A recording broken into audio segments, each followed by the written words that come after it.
بله دم باش گلباخ از نا پیشنگاه ها نافدولتی یا حوله تایبت به پرتوکانم کو نویسکاره کی روجاوی کردستان اج بازار کوبان جان پاپیر دو رمان خال ورک امضای دو رمان خال ورک برواد شد همان دم داجی کو سه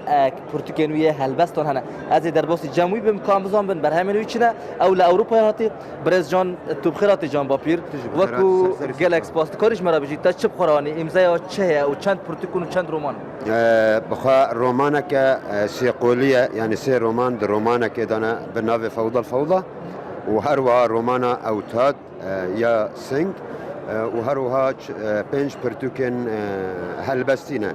بعربي بكردي يعني هن راو هلبستن تشتمل قلخة اني افن تبيكو ام بجن وكو نيفسكاركي كرد توش باشار کوبانه توش اروپا هاتی اف وارم اف دویم جاره پشتی چونتی اروپا تیاری ما کردستانه آستا پشنگه اتشات بینی جان پاپیر لگوردی تنا من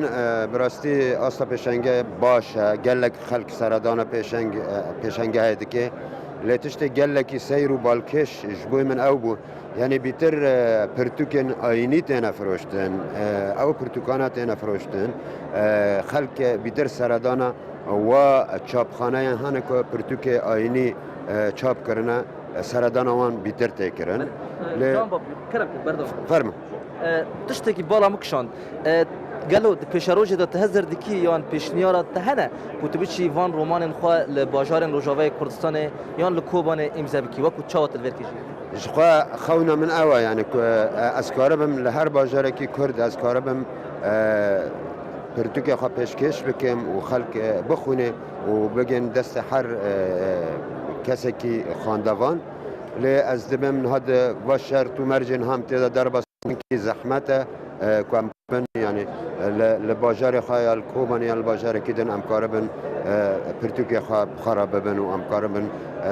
واجگانا هم بکن یان امضا بکن مرصداوی پرتوکیا انت ین هلبست تقول سه پرتوکیا من هلبستن و دو رومانن همی بعربی و کرمانچی نه اشخاص بكردي دنيسينهم وبعربي دنيسينهم لبيتري برتوكا لقال مهاتي بزمان عربينا قالك باش بوتان في سكار جان بابير تذكري بردوام بيجبو مذكرنا رومان خو وكو مناني زمان كو حسكرين جان بابير جي بركي آماده بونه اگر افکار من پولا وان دی منام پیشام بده قالك حسكرين وي ين عرب ين كرد ين پارچه جدا جدا ين كردستان خلكن باشورن خلكن روجاوانه تن روماناوي امزا دکن و شخوره دبن بله رنگ پیشنگه بگشتی وصايا قول باخذ بدل ما جمته هاوکارم زردشت همه لپیشنگه نیودولتی کتاب لهولیر و لگل قصباس